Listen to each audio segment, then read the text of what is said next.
And welcome and thank you everyone for joining CCC and me today for this special town hall program. I'm Christopher Kenneally. In the 2020 coronavirus pandemic, millions of workers have retreated to safety and isolation found in working from home. Even for those able to continue jobs in laboratories and research spaces, social distancing practices and virtual meetings have profoundly changed the workplace. Our CCC Town Hall program today will provide a revealing look at the surprising ways remote work is remaking research and development. As this crisis year nears its end, though not yet the crisis itself, organizations are recognizing there will be lasting impacts on people and operations, even when the new normal ends. Our town hall program today is an opportunity to hear some of the latest news from this front, and we welcome your participation. It's important to us that we hear from you. Please use the chat on your screen to ask a question of the panelists. We will get to all of those, or as many of those questions as we can, at the end of the program. And if you have a question specifically for one of the panelists, please indicate that as well. And as we all work today, working from home, we know, is a boon to many of us, whether it's happening in a well-furnished home office or at the kitchen table. A recent McKinsey report, though, emphasizes that remote work is highly concentrated among highly skilled, highly educated workers in a handful of industries, occupations, and geographies. Remote work raises a vast array of issues and challenges for employees and employers, McKinsey researchers note. Significantly, more than half the workforce has little or no opportunity for remote work. Some jobs require collaborating with others or using specialized machinery. Other jobs, perhaps conducting CT scans, must be done on location. And some, such as making deliveries, are performed while out and about. Many of such jobs are low wage and more at risk from broad trends such as automation and digitization. Yesterday, as the first vaccines for COVID-19 were administered across the United States, deaths from the coronavirus climbed in this nation to over 300,000. We here attending this program should remember that working from home is an exceptional opportunity, even when it may feel like living at the office. And without exaggeration, it is a life-saving circumstance. I want to begin the program today following up on an announcement today that CCC has released the results of a new information seeking and consumption study by Outsell Inc., the voice of the data, information, and analytics economy. Our first guest joining us today is Ned May. Ned is Vice President, Analytic Operations for Outsell, where he leads the company's analyst team, defines Outsell's research agenda, and oversees its data sourcing, creation, and analysis. He brings 20 years of experience in analytic and operating roles across the data economy, and I want to welcome Ned May from Outsell today. Ned, nice to see you. Great to see you, Chris. Great to be here, and thanks everyone. So my focus today is really setting up the rest of the discussion.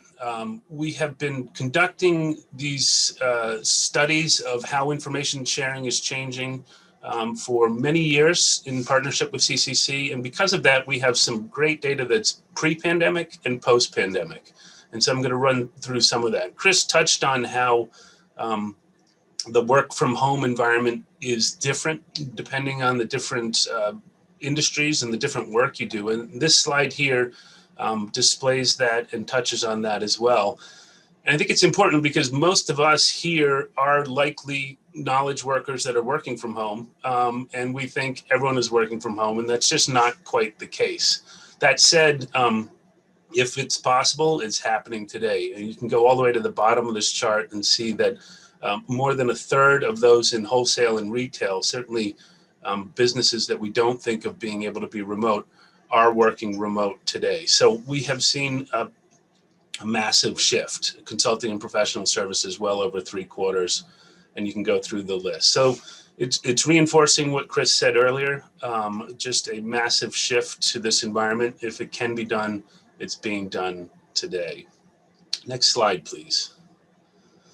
So Digging a little deeper into this data, again, really reinforces one of the messages Chris said, which is it is very dependent on the type of role that you play in the organization. So this looks at how information sharing is changing in the midst of the pandemic and breaks it apart by the role. Are you an individual contributor, middle management, or executive? We're seeing a massive uptick in sharing amongst executives. This makes sense for several reasons. They are more than likely those that are staying home because, let's face it, they have to touch less physical things. You know, they are the ultimate knowledge worker, if you will. Sharing has changed. There's no wandering the halls discussing. We lead with an email, if you will, right? And we attach something and we say, hey, let's discuss this. So pretty clear message here that sharing is up and up significantly amongst those that are in a work from home environment today. Next slide, please. And the type of information that's being shared is changing. This is some of the pre and post pandemic information and data that we have. It compares 2016 to today, and this was done after the pandemic hit. And you can see prior to, about a third of the information that was being shared was externally published. So most of it was internal information that was being shared. That's a 50-50 split now. So a significant uptick in information that's coming from outside the organization is moving around today. Next slide, please. And how it's moving has changed too. I went back a little farther in time for this one. So we have 2016 data, and I'll say it's a little less dramatic. But if you look back to 2013 and you ask the question as we did, how do you share information within your organization? You can see two things that have changed. One, the dependence on email has decreased. So we saw very high email. If you look at links or as an attachment, it was well over 80% was the primary method being used back in 2013. That has dropped down to the 60, about 2/3. And collaboration tools have come. You know, we talk a lot about workflow. We talk a lot about platform. Clearly, that is coming into play today. Where in 2013, only 1% were using these to share content as a preferred method. Today, it's the preferred method of 16%. Next slide, please. So what does this all mean in terms of information? We calculate something we call the velocity of content, and it looks at how many times a week an individual is sharing content and how many times on average, or the number of pieces of content, if you will, or articles or incidents of different pieces of information do they share. And we multiply that out and we get these rather dramatic numbers in terms of how much content is moving through these systems by each individual on average per week. And it's a frighteningly high number if you look at this, because every single one of these instances puts the organization at risk of violating copyright of that content. Next slide, please. So, you know, as Outsell looks across this, we have a couple of recommendations. First, make sure that you understand that the changing nature of information. It's fairly obvious, but folks are less and less dependent on sort of holistic publications today, and the atomization of content increases, and what content has even changed, and it's moving around the organization much faster than it was simply a few years ago. We also stress the stick, if you will. You need to enable compliance in your email and your collaboration platforms. If you take care of those two, it's nearly 90% of the game today. But enabling it, allowing the right sort of tools in place to quickly support copyright compliance is absolutely critical. And in parallel, educating, right? Awareness, the carrot, if you will, making sure that everyone is aware as they share this content, even if it's content they have access to, that they may be risking the organization. And then finally, this didn't come out from the data, but it's from other data that we have, by all indications, we're seeing a lasting change in the workforce amongst knowledge workers, that very few are going to go back at the same scale that they were working at before. So this is likely a permanent problem, a permanent change. We're getting indications that some will go back, but many may never go back. So it's something to plan for today and in the coming years. So thanks, Chris. I'll hand it back to you. Well, thank you indeed, Ned May with Outsell. And you know, that kind of up-to-date information is really important for the information managers who are joining us today for the town hall to see how the work they are doing as it extends throughout the organization presents some challenges. And I want to zero in on that point you made about collaboration tools. And it was interesting to see as far back as 2013, a world before Zoom, a world where even something like Microsoft Teams was not in constant use. We might have been using Skype, there might have been some WebEx, but today in 2020 and moving into 2021, those kind of collaboration tools, and I'm sure they're much more sophisticated and proprietary ones, they are really where we are doing our work, and they can't be overlooked in this question. No, they can't. No, they can't. And, you know, even ones that were around are much more advanced today, and they work today in ways that they didn't really work. So SharePoint, you know, not new, but they finally, between that and Teams and OneDrive, Microsoft's really figured that out. So we define collaboration tools pretty broadly on purpose, because we recognize it's a shift from this reliance on email, and we're certainly picking that up. They're critical today. Well, the email that was the killer app, it might be something else moving forward in the next decade. Again, Ned May, Vice President with Outsell, thank you very much. And we will come back to Ned in a roundtable discussion with all of our panelists. If you have a question for Ned or any of them, again, I recommend you use the chat. I want to now welcome to the program Kenneth Getz, who is Deputy Director and Research Professor with the Tufts Center for the Study of Drug Development. And Ken Getz, welcome, and very happy to have you on the program today. Thank you, Chris, and thank you to the Copyright Clearance Center for the opportunity to be here today. Before you start, Ken, I do want to tell people, because it's really important, a bit about your background, because you're really an important expert in the field of R&D. You're internationally recognized in R&D and clinical trial management practices. You are the founder and board chair of the Center for Information and Study on Clinical Research Participation, which is helping to inform the public and patients and the medical research communities. And your research has focused on protocol design, complexity, and clinical research efficiency and effectiveness. And you've conducted this for over 2 decades. And you are today at the Tufts Center for the Study of Drug Development, as I said, which is a research center at Tufts University School of Medicine and Boston, with a mission to provide data-driven analysis and strategic insights that help drug developers and many others. And so I think with that background, I think people are going to really appreciate what you have to share with us, because this is, again, as Ned's information was really based on, you know, sort of a snapshot taken just about yesterday. Your snapshots are also equally current, and the information here is quite fascinating. So with that, Ken, I want to ask you to tell us about this. We heard about velocity of content. There's a velocity of speed in drug development happening as well. Thank you, Chris. Yes, this is really an incredible story. I think there are very few case examples of when R&D meets work from home and remote activity that are as compelling as the development of vaccines to treat COVID-19. So this is really a remarkable story, and it's an historic moment for us. We all know, as you mentioned, Chris, that we have one vaccine that is already being administered, the Pfizer-BioNTech vaccine, under emergency use authorization.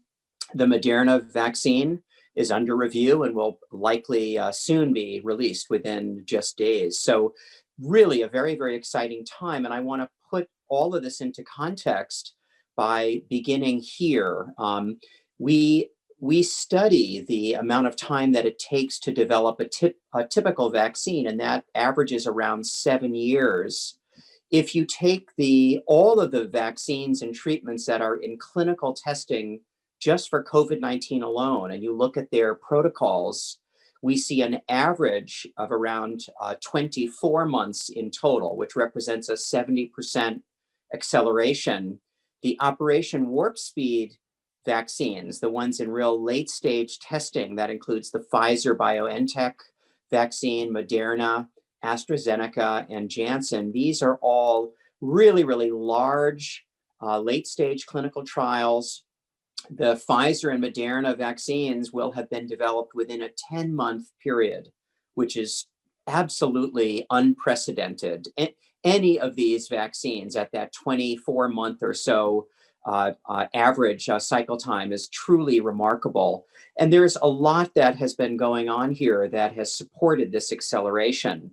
If we just go to the next slide, what I want to touch on is one of the most critical areas, which has been the public-private partnership. You've all been hearing about this, not only the government support and government funding through the Operation Warp Speed program, but we've seen just a remarkable level of remote and virtual interaction between companies that are offering scale manufacturing and offering to share data, including the genomic sequence of the coronavirus, which occurred very, very early on.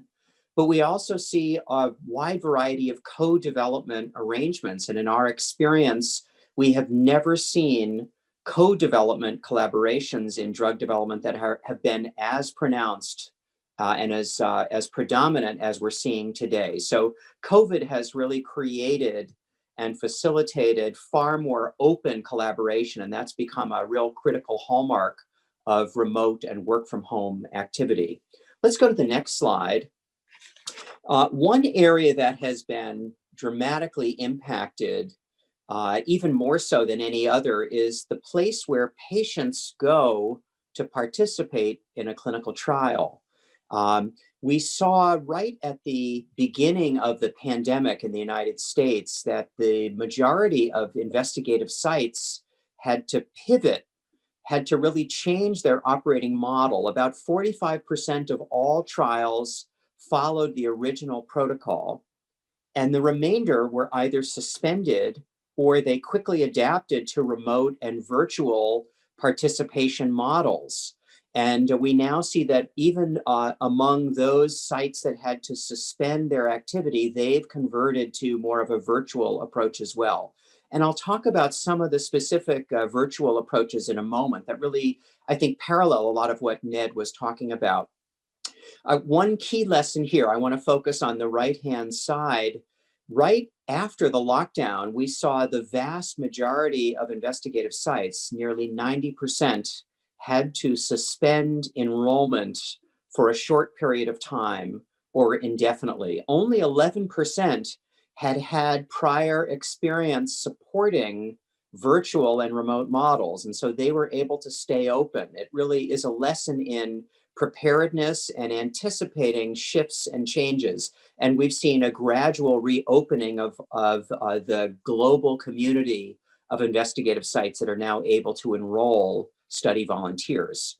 The next slide shows you some of the key ways that most investigative sites and research professionals have pivoted. The top area has been telemedicine, really interacting with and sharing information and supporting patients participating in clinical research through telephone and virtual interaction.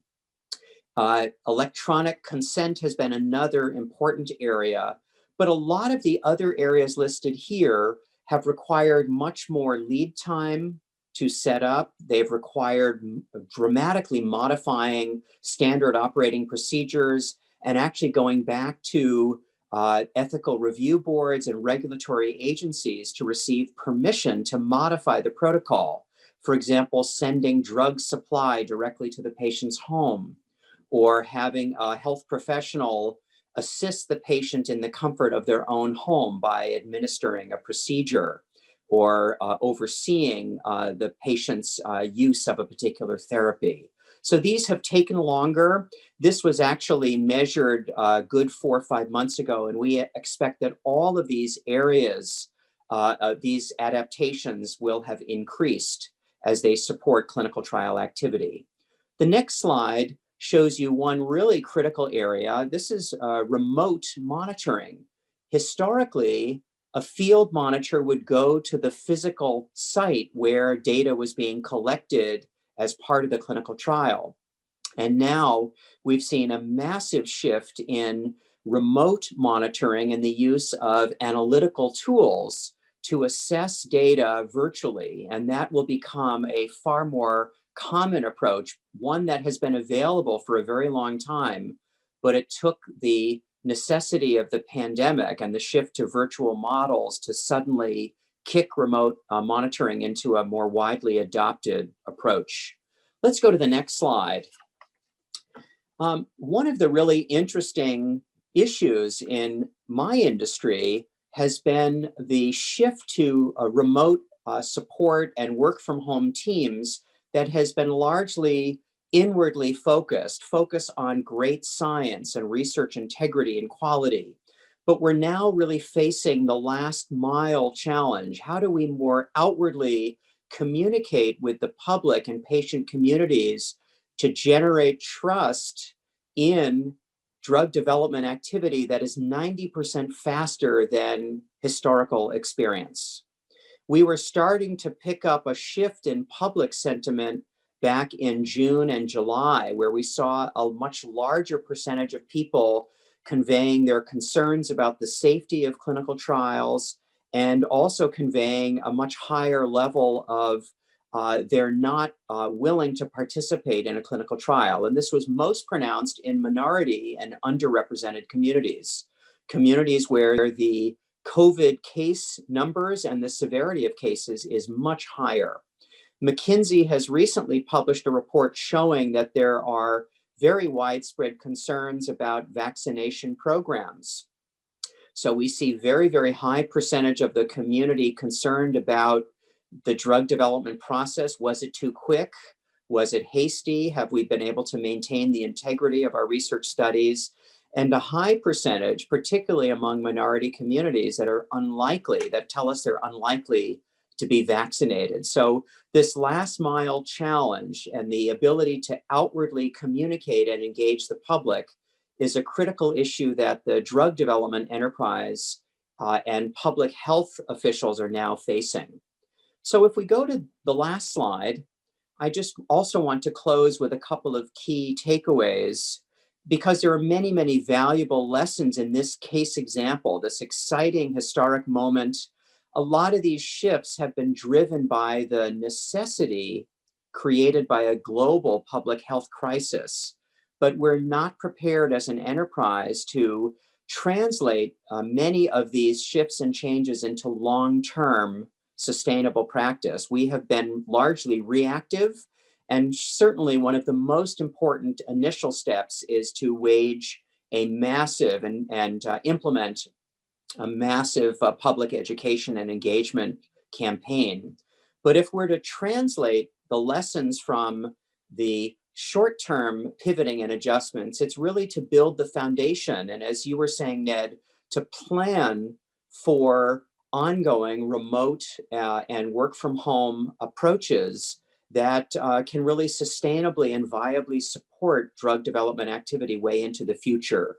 And this includes the development of strategies and governance mechanisms and solutions, including even human resource and personnel policies that really change the training and the capabilities and competencies of our workforces to really plan for continuity under more of a work from home model and to routinely gather data that informs how well this transition is working for us. One area that we're looking at the Tufts Center is how to accommodate the increasing complexity that comes from remote clinical trial activity to support very complex protocol designs. And the Agile at scale model is one that we're looking at now that provides the capability for companies to flexibly grow and contract in order to accommodate a variety of approaches that most center around the preferences of study volunteers and the patient community. So I'll end there, and of course, I'm happy to answer any questions that will come through to me and to the panel. Well, indeed, thank you very much, Ken Getz, Deputy Director of the Tufts Center for the Study of Drug Development. Really fascinating picture, and I don't think I appreciated as much until just now that this velocity, the speed of development is both a blessing and a challenge. That the speed has given the public some reason to be concerned, and it's not unjustified, since it's so dramatic. That shift from 84 months to less than 24 months, anyone would be right to ask a question: have things been done right? I agree, Chris. And as I mentioned, because it's been a largely insular focus on accelerating development, perhaps the area where we've been the weakest is we haven't really communicated the fact that we've been able to entertain and support very, very high integrity and safe research activity.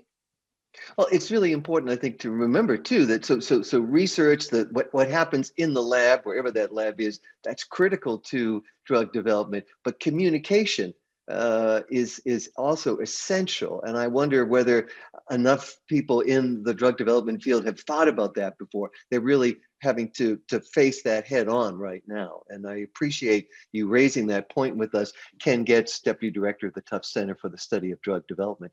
And I want to turn now to our last guest panelist. Welcome to the program, Dr. Tracy Brower. Dr. Tracy Brower, welcome.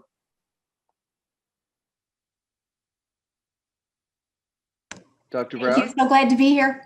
We're very happy to have you. We'll tell people about your background because it's a really important addition to this conversation. You're a sociologist and the author of 2 books, The Secrets to Happiness at Work and Bring Work to Life by Bringing Life to Work. You're a contributor to Forbes.com and Fast Company, and a principal with the Applied Research and Consulting Group at Steelcase. And your PhD is in sociology, and you have other degrees as well. And you study how people and companies can create fulfillment, meaning, and vitality in their work. And I think the reason we wanted you to join us was because that's important to the success of the kind of drug development that Ken was just talking about, and just in general to the way that we feel about our own work. And you have a wonderful theme to sort of share with us around building bridges. And if we see the next slide, it's a shot of the Mackinac Bridge, the Mighty Mac, as I guess it's called. It's currently the 5th longest suspension bridge in the world. It links Michigan's Upper Peninsula and Lower Peninsula, and it's become a kind of a touchstone for you. Tell us about that. Yeah, absolutely. I think this idea of bridges is so apt. We need to bridge to the future. When we drive across the bridge, we may want to be in the center lane because it's a little scary sometimes, the height. This Mackinac Bridge, because we're a winter state, is regularly closed now and then during bad weather because of high wind advisories. And so I think we all are in this moment of transitioning, of adapting, of building our resilience and building bridges to where we want to go from here. Wonderful. Well, you have some thoughts on that. And our next slide, please. Great. Well, thank you so much for having me. Thanks, Chris, and the organization. I really, really appreciate it. This is such an opportunity for us. As difficult as it is, as terrible as it has been, we can come back from the coronavirus, we can be responsive to the pandemic, but our real opportunity is to accelerate where we go from here. One of the wonderful things about this is that it has caused us to think so consciously about our work, how our work gets done, about our work colleagues, about our workplaces. And that consciousness, that intentionality gives us a wonderful opportunity to accelerate from here. I loved the acceleration that you showed us, Ken. It just gives a whole new perspective on that acceleration of drug development. And we can go to some really new places as individuals, as teams, and leaders and organizations. And we can go to the next slide. One of the things that we can take as a lesson learned is really perspective.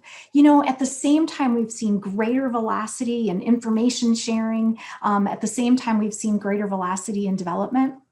For some people, there's been a moment to kind of jump off of the hamster wheel, to have more mindfulness, to be patient and press our patience buttons. Some of us have malfunctioning patience buttons, but as much as possible to press that patience button through this long marathon that we're in the midst of. So we have an opportunity to take a mindfulness, to take a patience, to take an intentionality forward, and to really self-reflect on our own endurance, on our own capabilities. Post-traumatic stress disorder is a really difficult situation, but we can think about post-traumatic growth, which gives us new perspective on priorities, which gives us new perspective on connections and new perspective on our own capabilities and endurance. We can go to the next slide. Another thing that we can take from this is really a sense of endurance and a sense of resilience. Resilience is defined as three things. It is number one, having a really clear sense of reality. Number two, making sense of that reality. And number three, being able to improvise and solve. I like to think about this as the MacGyver effect. For those of you who are old enough, you remember MacGyver from the 90s. If you're younger, you remember the remade MacGyver. He's a high action hero and he's always getting into terrible scrapes. But if he's got a paper clip and a stick of chewing gum and a piece of duct tape, he can seemingly create a rocket ship.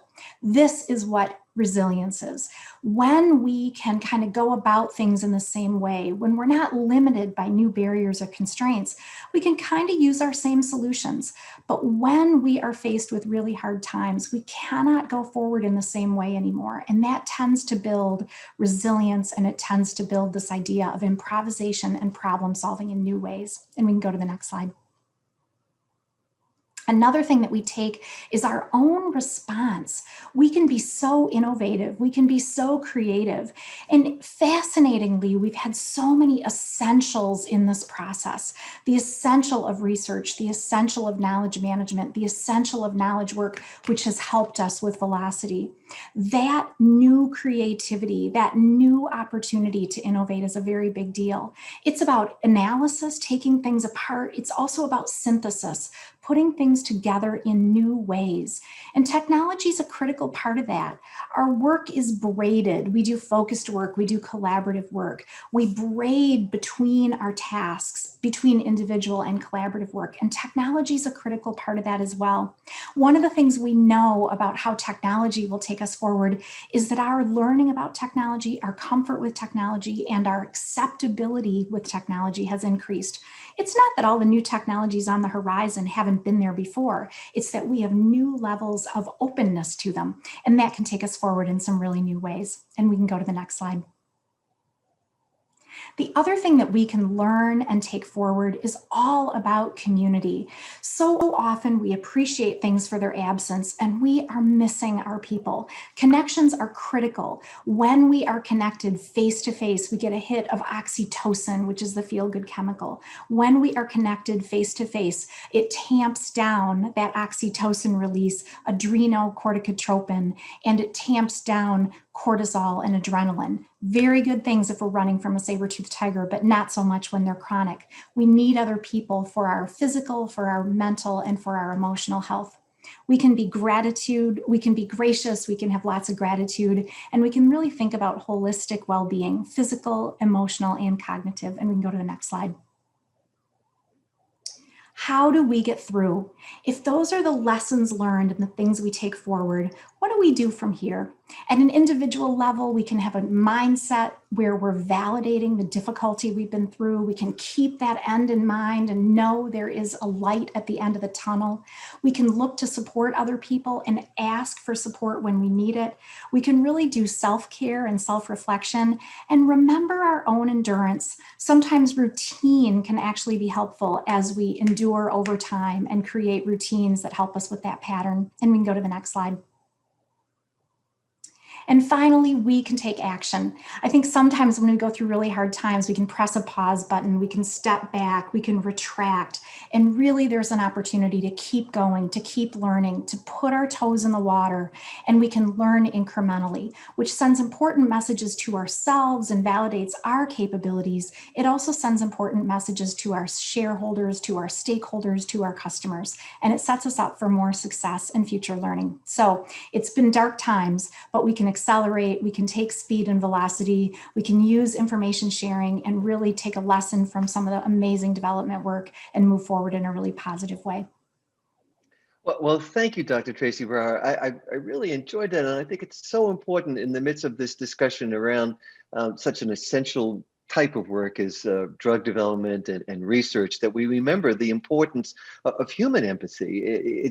We live in a world dominated so much by technology that we can feel perhaps diminished by it, but it's important to remember that we have our empathy and our humanity to kind of compensate for those moments when, as you say, the saber-toothed tiger is approaching us.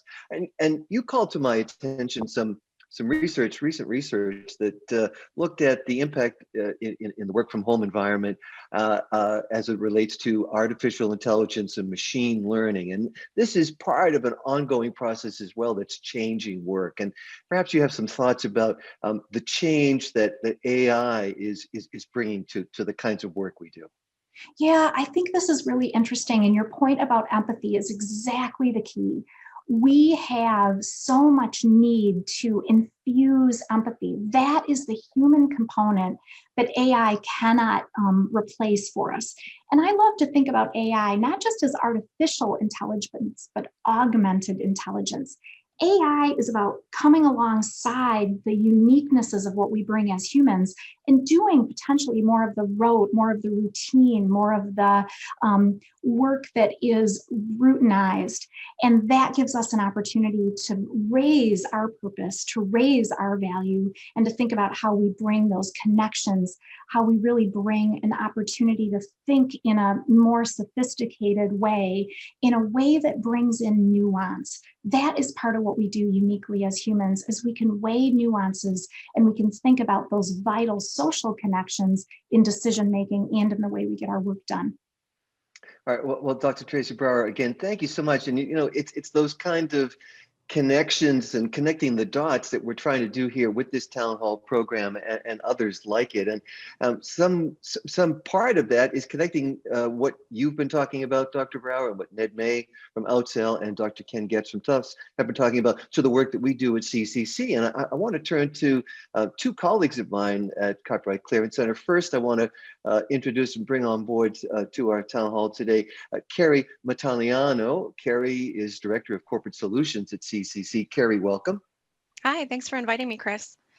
Well, we're really glad you could be with us, and you're going to give us some sense of the conversations that you've been having and the Copyright Clearance Center has been having with our customers, learning about their own reactions to this crisis, and particularly to the challenges and to the stress of working from home.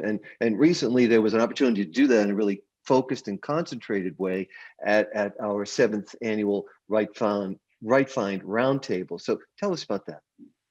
Yeah, I'm actually really excited to share some of the takeaways we have on this topic from the perspective of the corporate market.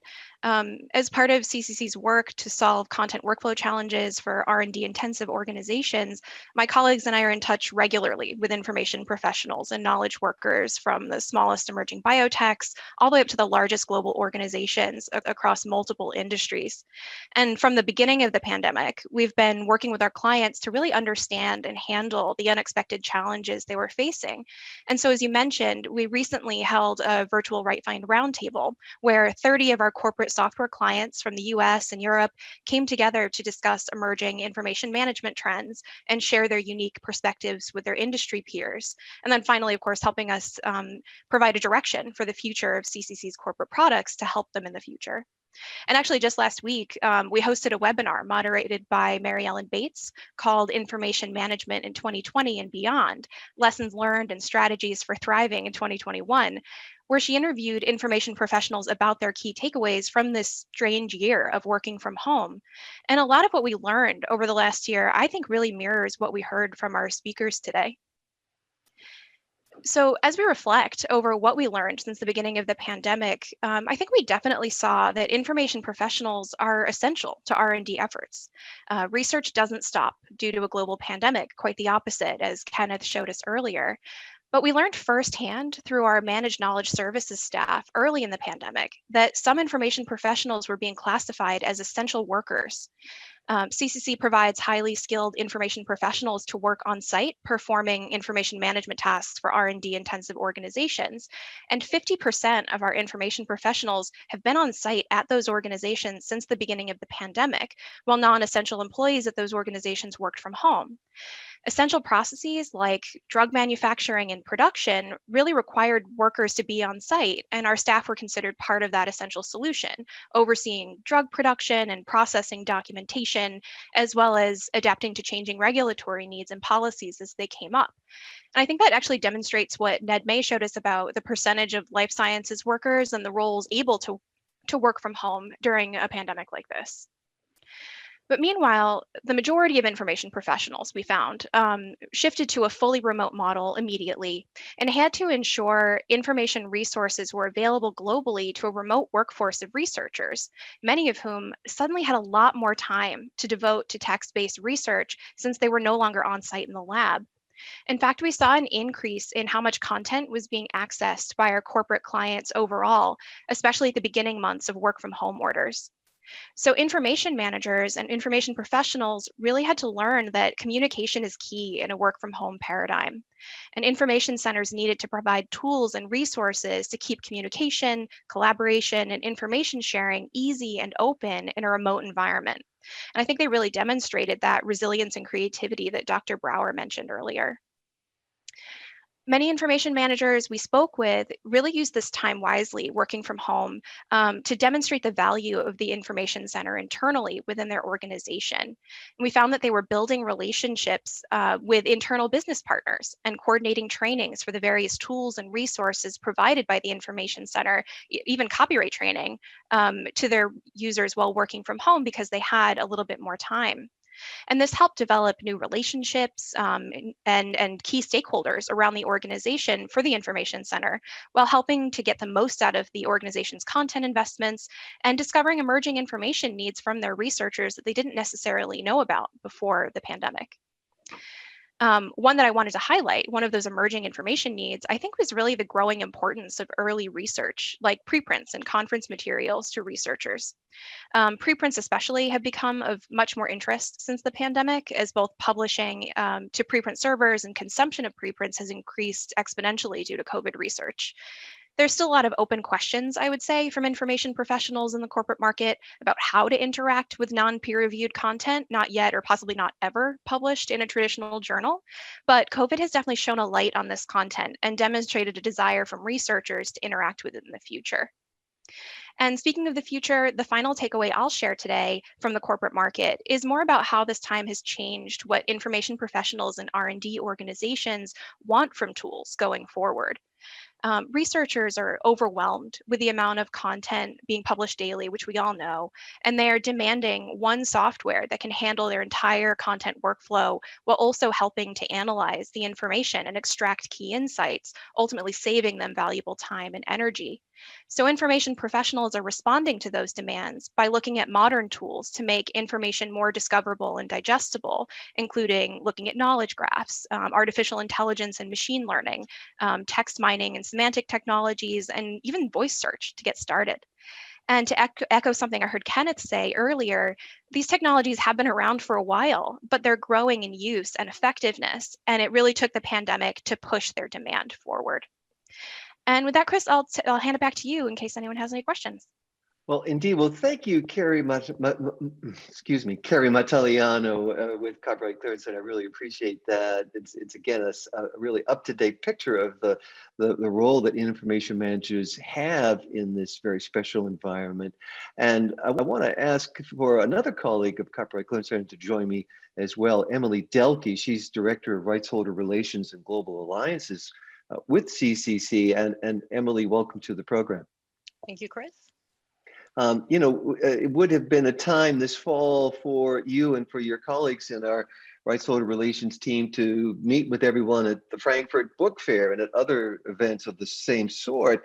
Of course, those have not been possible to hold. And so you undertook a real effort to reach out to our rights holder clients and learn what has been happening for them in recent months. And indeed, you've spoken with over 100 such contacts. Tell us what they've told you. Yeah, that's exactly right. Thank you, Chris. So yes, usually this time of year, we're in Frankfurt, walking through the halls. And but this year we had to change plans just like everybody else. So we ended up trying to all of our usual contacts and rights holders and partners over Zoom over the course of a month. And I would say what was really surprising is that we found, well, I guess not surprising, but what we found was that everybody had been really settled into their new 2020 working from home reality. And it was really also encouraging to see how everyone reported an overall smooth transition to working from home. I think some of the themes that we heard actually spoke a lot about what Dr. Brower mentioned earlier about resilience. The shift to working from home and the shift to because of COVID really took everyone by surprise in a lot of ways. And the timing also of working from home coincided exactly with an increase of research manuscript needing to be reviewed. Because as Keri mentioned, we're home and we're also, with labs being closed, we're also going through a lot of research and submitting a lot of that research. And that created a strain on some of the existing processes in some cases, but it also put a lot of publishers on the spot to make as much content as possible available very quickly. And with all that said, it gave many organizations a chance to revisit some of their more routine processes, and it also put a spotlight on some potential areas for improvement. So by and large, we'd say that publishers, societies, and other CCC partners all commented on the resilience of their team. Again, going back to what Dr. Brower was saying earlier, this was really a common theme through conversations. It was a challenging time, but everyone worked really hard to adapt. And we heard from many publishers that their team did flip the switch quickly in the end and did flip their processes in some cases. And the industry proved once again its digital agility. And there was a stress test never seen before, and by and large we would say that really the industry came through, and the publishers really came through for this. As some of you may know, a lot of our publisher partners are societies, and an insight that we heard a lot from societies specifically is that they're ending in ward even more than they usually do. And it was really important to them to ensure that they were providing enough support and value to their members. Societies were not only responding to their researchers' need for new research, for access to a lot of content, but they wanted to empower their members to accelerate that research and all the work that they were doing to help combat this virus. So this came in the form of providing new benefits, exploring new services, creating new content, and in actually also a newly renewed interest in DEI initiatives. That was a theme that we hadn't heard necessarily in the past a lot, but which was very clear from a lot of our conversations.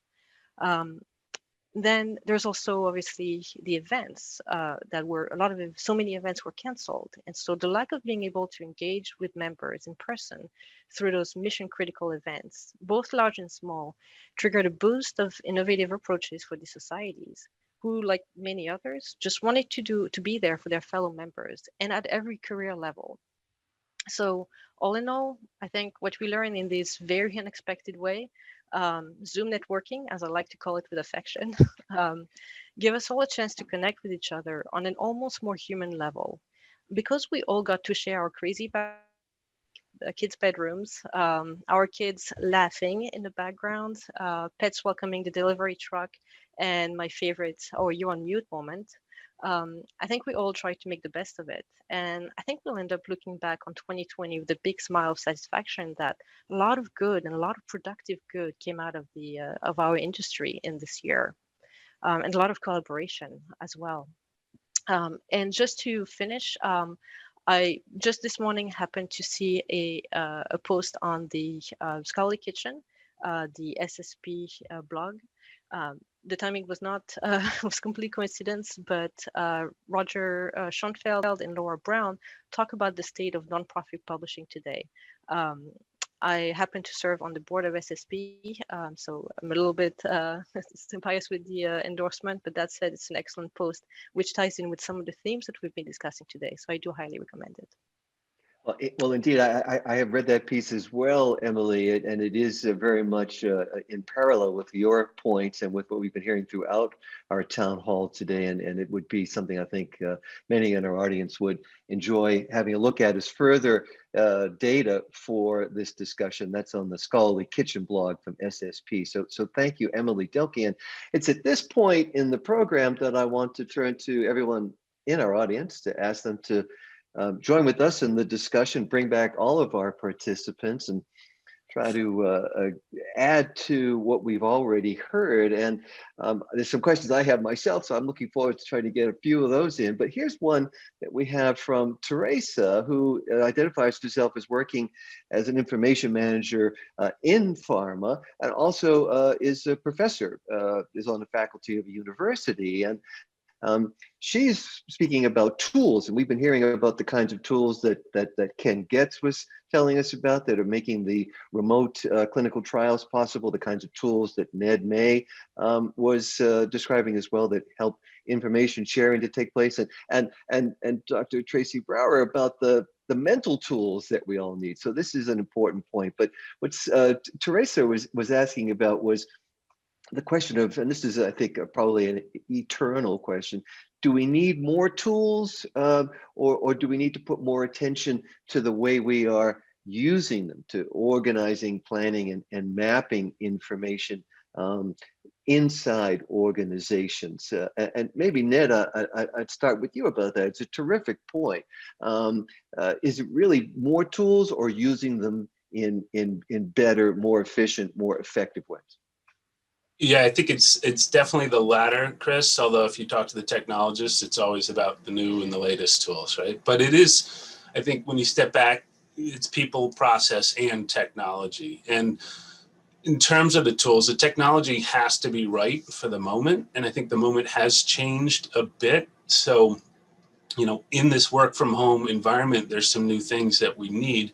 First, I think dramatic shift to the importance of security when we all left the confines of our own network. And it was a mess for a couple of weeks there. Still is a bit of a mess. But so making sure the tools have the right security layer is critically important. And I also think we've heard a lot about collaboration, making sure that they have the right ability to collaborate. And that's both within the organization, but also, as Ken was saying, you know, outside the organization too. So who we're working with has changed, making sure these tools can do that well. And finally around that, I think it's permissioning. So making sure, yes, we're collaborating with a wide audience, but we're collaborating in different ways, and you can't have the same set of rules for everyone that you let in, right? So making sure that permissioning is in place is critical. So we don't need more tools. They're going to keep pushing us on new technology, and some will do well. I think we're going to see we've seen it in the virtual networking piece, a big push on new tools, new technology. There's going to be a lot of investment around it. It's going to get noisier, but I think it's a fair question. We just need the right platform. Chris, can I make a comment on that? Absolutely. Dr. Chris Brower, please. There's a brilliant industrial designer who says that the definition of comfort is the absence of sensation. Isn't that just lovely? If you're really comfortable, you're not thinking about your back or your, arms or anything. And I think tools are like that too. When we use tools most effectively, they kind of fade away into the distance. They aren't a point of friction. They aren't a point of conscious effort. They're serving our work instead of being our work. And it's interesting to think about technology and how it's super conscious at first, but eventually it fades away. Refrigerators used to be brilliant technology, but now they're just something that sit in our kitchen. And so I think we've got this opportunity to be really intentional about how we use tools and select tools so that we don't overcorrect for the work we're trying to do. And it's really about the work and the connections and the collaboration serviced by tools that create as little friction as possible. So just another thought. Well, it's a great point. So you're talking about technology as an extension of ourselves, a kind of a natural extension. And to that point, I was going to ask Ken Getz to join us, because you were talking about the virtual clinical trials and how there are a variety of technology tools that are in use there. And the one I noticed down at the far end, it's only still relatively small. I think the number was 8% was around wearable devices. It didn't surprise me to see telemedicine as playing as big a role as it does, but the wearables were there, and I thought, for sure, that's something that's going to be increasingly important, and I would think would be a tremendous aid in clinical trials. Ken Getz. The question itself, it's a great point, Chris, and the question itself is really quite fascinating. A lot of it has to do with the incentives that are in place as well, and the focus. So to Ned's point and to Tracy's point as well, in many organizations, there are, especially large organizations, the adoption of a new technology is an incredibly fragmented activity. It's very siloed and compartmentalized. It doesn't integrate well.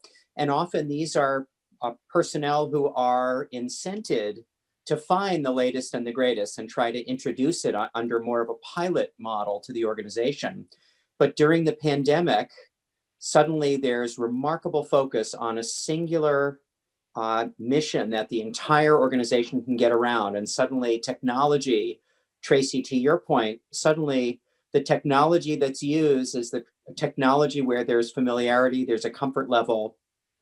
The technology may not be perfect, but it can be deployed to really support that singular mission in the most efficient manner. So that's really what we've seen in our industry. We have some technologies that you would think should have been adopted 30 years ago that had been sitting in more of a pilot and proof of concept mode until the pandemic facilitated their use. Right, and it's that acceleration, that speed that we've all been talking about that really you're describing there, Ken. Things were lying around, but when necessity required, we began to pick them up and use them. In the time left, I want to go around the room, so to speak, the virtual room, and just ask each of you to tell me in 30 seconds, the one lasting effect of the move to virtual, to working from home, that you think will be with us, and when we look back, we'll say, well, that's how things really changed because of the pandemic. And Ken, I'll ask you that, because there's so much going on. Some of it, as you pointed out already, may sort of be discarded, but some of it will be lasting. Is there one particular change in your field that you expect to see? I think it's really the power of open collaboration that's supported by technology tools, desire to really leverage the expertise that can be found in such a wide community. It's that openness that I think has really been one of the most compelling parts of the drug development story during the pandemic. And Dr. Tracy Brower, your thought on the one lasting impact of this remarkable year 2020 for people in the workplace, particularly in research and development? I think it's all about community and connection and humanity. I think we have so gotten a greater level of empathy and a greater level of realization about the importance of community and our role in contributing to the community, and how critical it is for our well-being, for our health in all kinds of ways. And so I think that will help us stay connected and build some amazing bonds that we can really build on moving forward. That's really sounds lovely. And Ned May, a lasting impact from work from home and the pandemic. Yeah, I think when we find ourselves going back to the office, and we will in some fashion, the work that we do there will be different, or the focus of it. So it's going to be that collaboration that happens in the office, that we've realized we can think at home, right? And we can move things forward at home. So we'll do that there. And when we get together, we're going to use that time to really collaborate, because as good as these tools are, there's nothing better than doing it in person. I endorse that point wholeheartedly, Ned May, and my two CCC colleagues, Keri Mattaliano. What's an impact from this crisis that you expect to see over time? I see it breaking down barriers. I agree with Ned in a lot of ways that working in person is great, but I think we also have become a global workforce, and I've worked better with my international colleagues because we're all remote than I ever did being in a conference room with 40 people and having 6 people on the line. I think it's taught us a lot about what it means to truly be a global workforce. Excellent point, Keri Mattaliano. And Emily Delkey, last word on this. I echo everything everybody just said. I think it just gave us a whole lot more flexibility in our thinking of how we connect with each other humanly and how we collaborate with each other professionally. All right. Well, I want to thank all of our participants and our audience. I want to thank Ned May, who is Vice President Analytic Operations with Outsell, Kenneth Getz, Deputy Director and Research Professor with the Tufts Center for the Study of Drug Development, Dr. Tracy Brower, a Principal with the Applied Research and Consulting Group at Steelcase and author of The Secrets to Happiness at Work and Bring Work to Life by Bringing Life to Work. As well, I want to thank my CCC colleagues, Keri Mattaliano and Emily Delkey. I do want to point out some resources that we have from Copyright Clearance Center that you should look into. We've got an entire portion of our website devoted to COVID and to research. The link for that is there. There's a whole variety of sources of information, including particularly around data. And so I do hope you will look at that. Also, please join our growing number of subscribers for both our Velocity of Content blog and podcast series, which I host, and you can find links for those also on copyright.com. I want to be sure too to thank our CCC Town Hall team, Haley Sund, Allison Anderton, and Joanna Murphy-Scott.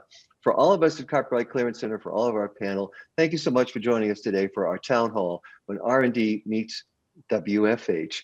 I'm Christopher Kenneally. Take care. Great.